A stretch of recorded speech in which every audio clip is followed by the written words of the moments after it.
ನಮಸ್ತೆ, ಹರೇ ಕೃಷ್ಣ. ಅಕ್ಷಯ ತೃತೀಯ ನಮ್ಮ ಹಿಂದೂಗಳಿಗೆ ಪವಿತ್ರ ದಿನವಾಗಿದ್ದು ಶುಭ ಕಾರ್ಯಗಳಿಗೆ ಪ್ರಶಸ್ತವಾದ ದಿನ. ಈ ದಿನ ಮಾಡುವ ಕಾರ್ಯಗಳು ಅಕ್ಷಯವಾಗುತ್ತದೆ.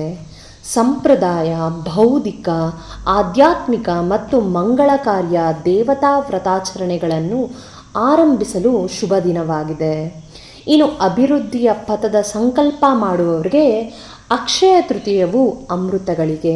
ಇನ್ನು ಧಾರ್ಮಿಕ ಕಾರ್ಯಗಳಾದ ದಾನ, ಧರ್ಮ, ವ್ರತ, ಕತೆ, ಮನೆ, ಭೂಮಿ ಖರೀದಿ, ಭೂಮಿ ಪೂಜೆ, ವ್ಯಾಪಾರ, ವ್ಯವಹಾರ, ವಿವಾಹ, ನಾಮಕರಣ, ಗೃಹ ಪ್ರವೇಶ ಮುಂತಾದ ಶುಭ ಕಾರ್ಯಗಳನ್ನು ಮಾಡಲು ಪ್ರಶಸ್ತವಾದ ಮುಹೂರ್ತದ ದಿನ.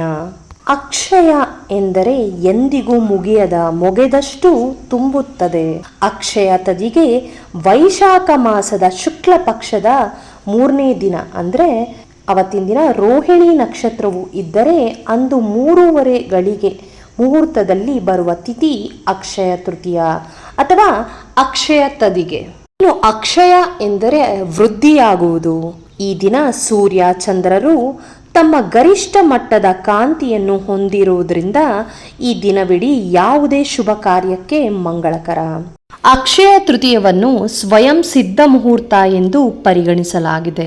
ಈ ದಿನದಂದು ಪ್ರಾರಂಭಿಸುವ ಯಾವುದೇ ಹೊಸ ಉದ್ಯಮ ಅಥವಾ ಖರೀದಿಯು ಶಾಶ್ವತ ಸಮೃದ್ಧಿಯನ್ನು ತರುತ್ತದೆ.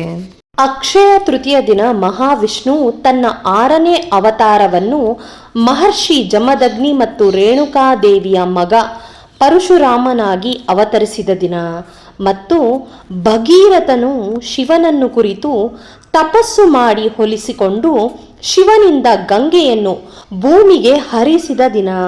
ಎಲ್ಲ ಜೀವಿಗಳಿಗೆ ಅನ್ನ ಕೊಡುವ ಅನ್ನಪೂರ್ಣೇಶ್ವರಿ ದೇವಿ ಪಾರ್ವತಿಯಾಗಿ ಜನಿಸಿದ ದಿನ. ಇನ್ನು ಕುಬೇರನು ತನ್ನ ಸಂಪತ್ತು ಸಮೃದ್ಧಿಗಾಗಿ ಶಿವನನ್ನು ಕುರಿತು ಕಠಿಣ ತಪಸ್ಸು ಮಾಡಿ ಶಿವನು ಆತನ ತಪಸ್ಸಿಗೆ ಮೆಚ್ಚಿ ಎಲ್ಲ ತರಹದ ಧನ, ಧಾನ್ಯ, ಸಂಪತ್ತು, ಭೂಮಿಯ ಸಕಲ ಸಂಪತ್ತಿನ ಒಡೆತನವನ್ನು ಕುಬೇರನಿಗೆ ಅನುಗ್ರಹಿಸಿದ ದಿನ. ಸಮುದ್ರ ಮಂಥನವಾದ ದಿನವಾಗಿ ಮಾತೆ ಮಹಾಲಕ್ಷ್ಮೀ ದೇವಿಯು ಆವಿರ್ಭವಿಸಿದ ದಿನ. ಮಹಾಜ್ಞಾನಿಯಾದ ಶಂಕರರು ಒಮ್ಮೆ ಭಿಕ್ಷಾಟನೆಯ ಸಮಯದಲ್ಲಿ ಒಬ್ಬ ಬಡ ಮಹಿಳೆಯ ಗುಡಿಸಲ ಮುಂದೆ ನಿಂತು ಭವತಿ ಭಿಕ್ಷಾಂದೇಯಿ ಎಂದರು. ಮಹಿಳೆಯ ಬಳಿಯಲ್ಲಿ ಕೊಡಲು ಏನೂ ಇರಲಿಲ್ಲ. ತನಗಾಗಿ ಇಟ್ಕೊಂಡಿದ್ದ ಒಂದು ಒಣಗಿದ ನೆಲ್ಲಿಕಾಯನ್ನೇ ಕೊಡ್ತಾಳೆ. ಶಂಕರನ ಕರುಳು ಹಿಂಡಂತಾಯಿತು. ಆ ಕ್ಷಣವೇ ಮಹಾಲಕ್ಷ್ಮಿಯನ್ನು ಸ್ಮರಿಸ್ತಾರೆ. ಮಹಾಲಕ್ಷ್ಮಿ ಪ್ರತ್ಯಕ್ಷಳಾಗಿ ಏನು ಬೇಕು ಮಗು ಎಂದು ಕೇಳಿದಾಗ, ತಾಯಿ ನನಗೇನೂ ಬೇಡ, ಈ ಬಡ ವೃದ್ಧೆಯನ್ನು ಉದ್ಧರಿಸು ತಾಯಿ ಎಂದು ಕೇಳ್ತಾರೆ. ತಾಯಿ ಮಹಾಲಕ್ಷ್ಮಿ ಸಂತೋಷದಿಂದ ಬಡ ಮಹಿಳೆಯ ಮನೆಯ ಮುಂದೆ ಚಿನ್ನದ ನಲ್ಲಿಕಾಯಿಯ ಮಳೆ ಸುರಿಸ್ತಾಳೆ. ತಾಯಿ ಭಗವತಿಯನ್ನು ಧರೆಗಿಳಿಸಲು ಶಂಕರರು ರಚಿಸಿದ ಕನಕದಾರ ಸ್ತೋತ್ರಕ್ಕೆ ತಾಯಿ ಪ್ರಸನ್ನಳಾಗಿ ಚಿನ್ನದ ನಲ್ಲಿಕಾಯಿ ಮಳೆ ಸುರಿಸಿದ ದಿನವೇ ಅಕ್ಷಯ ತದಿಗೆ. ಇನ್ನು ಈ ವರ್ಷ ಅಕ್ಷಯ ತೃತೀಯವನ್ನು ಏಪ್ರಿಲ್ 20ನೇ ತಾರೀಕು ಅಂದರೆ ಸೋಮವಾರದ ದಿನ ಆಚರಣೆ ಮಾಡಬೇಕಾಗತ್ತೆ. ತೃತೀಯ ತಿಥಿ ಬಂದು ಏಪ್ರಿಲ್ 19ನೇ ತಾರೀಕು ಬೆಳಗ್ಗೆ 10:49ಕ್ಕೆ ಪ್ರಾರಂಭವಾಗಿ ಏಪ್ರಿಲ್ 20 ಸೋಮವಾರ ಬೆಳಗ್ಗೆ 7:27ಕ್ಕೆ ಮುಕ್ತಾಯವಾಗುತ್ತದೆ. ಇನ್ನು ಪೂಜೆಗೆ ಶುಭ ಮುಹೂರ್ತ ಬಂದು ಏಪ್ರಿಲ್ 20ನೇ ತಾರೀಕು ಬ್ರಾಹ್ಮಿ ಮುಹೂರ್ತದಲ್ಲಿ 4:30ರಿಂದ 5:20 ಒಳಗೆ ಮಾಡಿದರೆ ಅತ್ಯಂತ ಶ್ರೇಷ್ಠವಾದ ಮುಹೂರ್ತ. ಇನ್ನು 2ನೇ ಮುಹೂರ್ತ ಬಂದು 6 ಗಂಟೆಯಿಂದ 7:40 ಇನ್ನು ಚಿನ್ನ ಅಥವಾ ಬೆಳ್ಳಿಯನ್ನು ಖರೀದಿಸಲು ಉತ್ತಮ ಸಮಯ ಬಂದು ಏಪ್ರಿಲ್ 20ನೇ ತಾರೀಕು ಬೆಳಿಗ್ಗೆ 11:30ರಿಂದ 1:20 ಒಳಗೆ. ಈ ದಿನ ಬೆಳಗ್ಗೆ ಬೇಗ ಎದ್ದು ಶುಚಿರ್ಭೂತರಾಗಿ ದೇವಸ್ಥಾನಕ್ಕೆ ಹೋಗಿ ದೇವರ ದರ್ಶನ ಮಾಡಬೇಕು. ನಾವು ಕೊಟ್ಟಷ್ಟು ನಮಗೆ ತಿರುಗಿ ಬರುತ್ತದೆ ಎಂಬುದಕ್ಕೆ ಉದಾಹರಣೆ.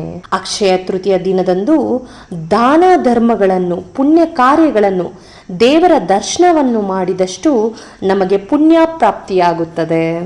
ಇನ್ನು ಅಕ್ಷಯ ತೃತೀಯ ದಿನ ಪಾದರಕ್ಷೆ, ಬೀಸಣಿಗೆ, ಛತ್ರಿ, ವಸ್ತ್ರ, ನೀರು, ಪಾನಕ, ನೀರ್ಮಜ್ಜಿಗೆ, ದ್ರಾಕ್ಷಿ, ಎಳ್ನೀರು, ಜಲಕುಂಭ ಅಂದರೆ ಮಡಿಕೆ ಪಚ್ಕರ್ಪೂರ, ಗಂಧ, ಕೇಸರಿ, ರಸಾಯನ, ಸೌತೆಕಾಯಿ ಮುಂತಾದ ಜಲಪೂರ್ಣ ತರಕಾರಿಗಳು, ಕರ್ಬೂಜದಣ್ಣು, ಉದ್ದಿನಬೇಳೆ, ಕಡಲೆಬೇಳೆ, ಮೊಸರನ್ನವನ್ನು ದಾನ ಮಾಡಬೇಕಾಗತ್ತೆ. ಇವುಗಳನ್ನು ಮಧುಸೂದನನ ಪ್ರೀತಿಗಾಗಿ, ಅಂದರೆ ಮಧುಸೂದನ ಅಂದರೆ ಯಾರು? ಶ್ರೀಹರಿ ಅಂದರೆ ಮಹಾವಿಷ್ಣುವಿನ ಪ್ರೀತಿಗಾಗಿ ದಾನ ಮಾಡಬೇಕಾಗತ್ತೆ. ಅಕ್ಷಯ ತೃತೀಯ ದಿನ ಯಾವ ಮಂತ್ರ ಪಠಣೆ ಮಾಡಬೇಕು ಎಂದರೆ, ಅವತ್ತಿನ ದಿನ ವಿಶೇಷವಾಗಿ ಕನಕದಾರ ಸ್ತೋತ್ರವನ್ನು ಪಠಣೆ ಮಾಡಿ. ಯಾಕೆಂದರೆ ಅವತ್ತಿನ ದಿನ ಶಂಕರರು ರಚಿಸಿದ ಕನಕದಾರ ಸ್ತೋತ್ರಕ್ಕೆ ತಾಯಿ ಪ್ರಸನ್ನಳಾಗಿ ಚಿನ್ನದ ನಲ್ಲಿಕಾಯಿ ಮಳೆಯನ್ನೇ ಸುರಿಸಿದ ದಿನವೇ ಅಕ್ಷಯ ತದಿಗೆ. ವಿಶೇಷ ಫಲಪ್ರಾಪ್ತಿಗಾಗಿ ಅವತ್ತಿನ ದಿನ ಅಂದರೆ ಅಕ್ಷಯ ತದಿಗೆ ದಿನ ಕನಕದಾರ ಸ್ತೋತ್ರವನ್ನು ಪಠಣೆ ಮಾಡಿ. ಕನಕದಾರ ಸ್ತೋತ್ರದ ಜೊತೆಗೆ ಮಹಾಲಕ್ಷ್ಮಿ ಅಷ್ಟೋತ್ತರ ಅಥವಾ ಮಹಾಲಕ್ಷ್ಮಿ ಅಷ್ಟಕಂ ಅಥವಾ ಅಪರಾಜಿತ ಸ್ತೋತ್ರ ಮತ್ತು ವಿಷ್ಣು ಸಹಸ್ರನಾಮವನ್ನು ಪಠಣೆ ಮಾಡಲು ಬರದೇ ಇರೋರು ಶ್ರವಣ ಸಹ ಮಾಡ್ಬೋದು. ಇನ್ನು ಅಕ್ಷಯ ತೃತೀಯ ದಿನ ಯಾವ ವಸ್ತುಗಳನ್ನು ದಾನ ಮಾಡಿದರೆ ಯಾವ ಫಲ ಪ್ರಾಪ್ತಿಯಾಗುತ್ತದೆ ಎಂಬುದನ್ನು ತಿಳಿಯೋಣ. ಮಣ್ಣಿನ ಮಡಿಕೆಯಲ್ಲಿ ಉದಕ ಅಂದರೆ ಬೂದುಗುಂಬಳಕಾಯನ್ನು ದಾನ ಮಾಡಿದರೆ ಮೃತ್ಯುಭಯದಿಂದ ಪಾರಾಗ್ಬೋದು. ಬಡವರಿಗೆ ವಸ್ತ್ರದಾನ ಮಾಡಿದರೆ ರೋಗ ರುಜಿನಗಳು ದೂರವಾಗುತ್ತದೆ. ಹಣ್ಣು ಹಂಪಲುಗಳನ್ನು ದಾನ ಮಾಡಿದರೆ ನಮ್ಮ ಕಾರ್ಯಕ್ಷೇತ್ರದಲ್ಲಿ ಉನ್ನತ ಮಟ್ಟಕ್ಕೆ ಏರುತ್ತೇವೆ ಎನ್ನುವ ನಂಬಿಕೆ ಇದೆ. ಇನ್ನು ಅಕ್ಕಿ, ಬೇಳೆ, ಗೋಧಿ, ಬೆಲ್ಲ ದಾನ ಮಾಡಿದರೆ ಅಕಾಲ ಮೃತ್ಯುವಿನ ಭಯದಿಂದ ಪಾರಾಗ್ಬೋದು. ಮಜ್ಜಿಗೆ, ಮೊಸರು ದಾನ ಮಾಡಿದರೆ ಮಾಡಿದ ಪಾಪಕರ್ಮಗಳಿಂದ ಮುಕ್ತಿ ಹೊಂದಬಹುದು. ಬೆಳಗ್ಗೆ ಗೋಮಾತೆಗೆ ಪೂಜೆ ಪುನಸ್ಕಾರಗಳನ್ನು ಮಾಡಿ ಗೋಧಿ, ಬೆಲ್ಲ, ಬಾಳೆಹಣ್ಣು ತಿನ್ನಿಸುವುದರಿಂದ ಮಹಾಲಕ್ಷ್ಮಿಯ ಕೃಪಾ ಕಟಾಕ್ಷ ದೊರೆಯುತ್ತದೆ. ಅರಿಶಿನ, ಕುಂಕುಮ ಮತ್ತು ತಾಂಬೂಲವನ್ನು ದಾನ ಮಾಡಿದರೆ ರಾಜಯೋಗ ಪ್ರಾಪ್ತಿಯಾಗುತ್ತದೆ. ಕುಂಕುಮವನ್ನು ದಾನ ಮಾಡೋದ್ರಿಂದ ಪತಿಗೆ ಆಯುಷ್ಯು ಮತ್ತು ಉನ್ನತ ಪದವಿ ದೊರೆಯುತ್ತದೆ. ಚಂದನವನ್ನು ದಾನ ಮಾಡೋದ್ರಿಂದ ಶತ್ರುಗಳಿಂದ ಮತ್ತು ವಾಹನಗಳಿಂದ ಅಪಾಯ ಇಲ್ಲ. ಬಟ್ಟೆ ದಾನ ಮಾಡಿದರೆ ಆರೋಗ್ಯ ವೃದ್ಧಿಯಾಗುತ್ತದೆ. ಇನ್ನು ಹಾಸಿಗೆ ದಾನ ಮಾಡಿದರೆ ಜೀವನದ ಉದ್ದಕ್ಕೂ ಬರುವ ಸಂಕಷ್ಟಗಳು ನೀಗಿ ಸುಖ ಸಂತೋಷಗಳು ಪ್ರಾಪ್ತಿಯಾಗುತ್ತದೆ. ತಾವರೆ ಹೂವು ದಾನ ಮಾಡಿದರೆ ಮಹಾವಿಷ್ಣುವಿನ ಕೃಪೆಗೆ ಪಾತ್ರರಾಗುತ್ತೀರಿ. ನವಧಾನ್ಯವನ್ನು ದಾನ ಮಾಡೋದ್ರಿಂದ ಮೃತ್ಯು, ಅಪಘಾತ, ಅಪಾಯದಿಂದ ಪಾರಾಗ್ಬೋದು.